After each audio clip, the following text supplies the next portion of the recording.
नमस्कार दोस्तों, मैं डॉक्टर सुनीता, आपका बहुत बहुत स्वागत है मेरे चैनल पर।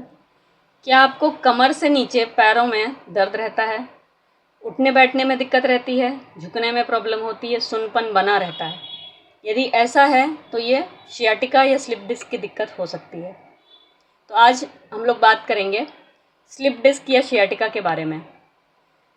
इसके क्या कारण हो सकते हैं, स्लिप डिस्क या सियाटिका के क्या लक्षण होते हैं, साथ में कुछ बहुत इफेक्टिव होम्योपैथिक मेडिसिन की जानकारी मैं दूंगी जिनसे आपकी ये सियाटिका की दिक्कत ठीक हो सकती है। और लास्ट में देखेंगे कुछ लाइफस्टाइल टिप्स जिनको अगर आप मेडिसिन के साथ यूज़ करते हैं तो आपकी दिक्कत में आराम होगा। तो आइए देखते हैं।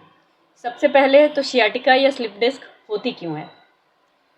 इस एक नर्व होती है सियाटिक नर्व, जो अगर डिस्क में बैक में हम लोग की बैकबोन में डिस्क होती हैं, उनमें अगर दब जाए, वो नर्व अगर दबने लग जाए तो उस वजह से पूरे पैर में झंझनाहट, सुनपन, दर्द रहता है। कमर से लेके पूरे पैर तक, नीचे फुट तक दर्द फैलता है और उठने बैठने में दिक्कत होती है, पैरों की स्टिफनेस हो जाती है। तो ये होता क्यों है, ये किन कारणों से हो सकता है। अगर आपका पोस्चर ठीक नहीं है, उठने बैठने में आप अपने पोस्चर का ध्यान नहीं रखते हैं।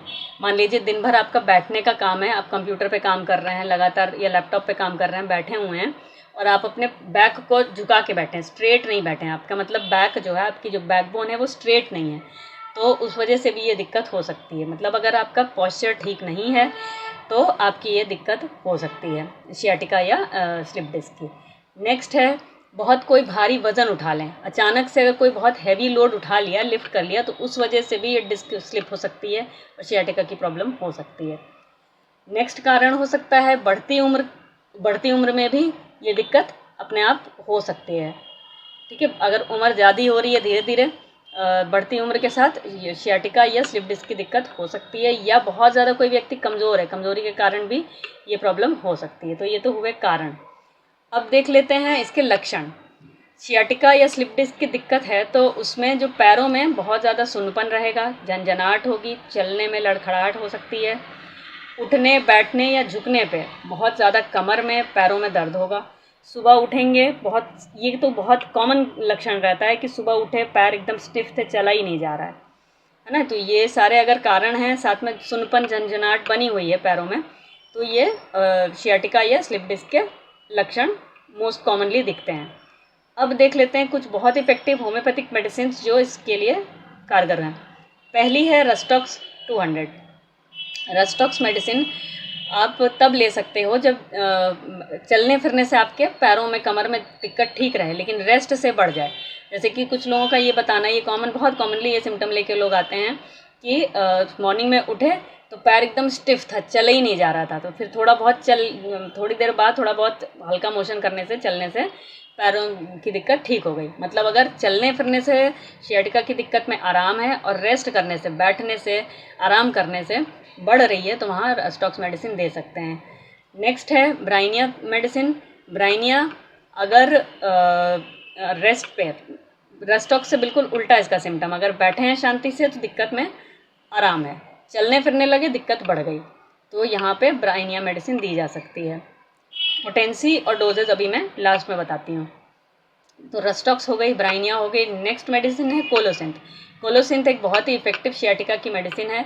इसमें लाइटनिंग लाइक पेन होता है, चमक जाए, जैसे कहते हैं ना कि पैर जैसे चमक गया, वैसा दिक्कत हो। लेकिन ये स्पेसिफिकली लेफ़्ट साइड के लिए है। लेफ़्ट में, बाईं साइड पे हिप में दर्द हो, थाई में दर्द हो, थाई में दर्द फैले, मतलब जांघों में दर्द फैले और नी तक, घुटने तक दर्द रहे। नेक्स्ट मेडिसिन है नेफेलियम। इसको तब दिया जा सकता है जब पैर में झुंझुनाहट, सुन्नपन लगातार बना रहे। अब इन सारी मेडिसिन की पोटेंसी की बात कर लेते हैं।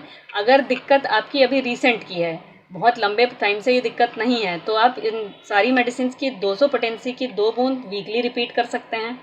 अगर ये दिक्कत काफ़ी समय से है, लंबे समय से है, तो आप इन तीनों चारों मेडिसिन की 30 पोटेंसी की 2-2 गोली दिन में 3 बार ले सकते हैं कुछ समय तक।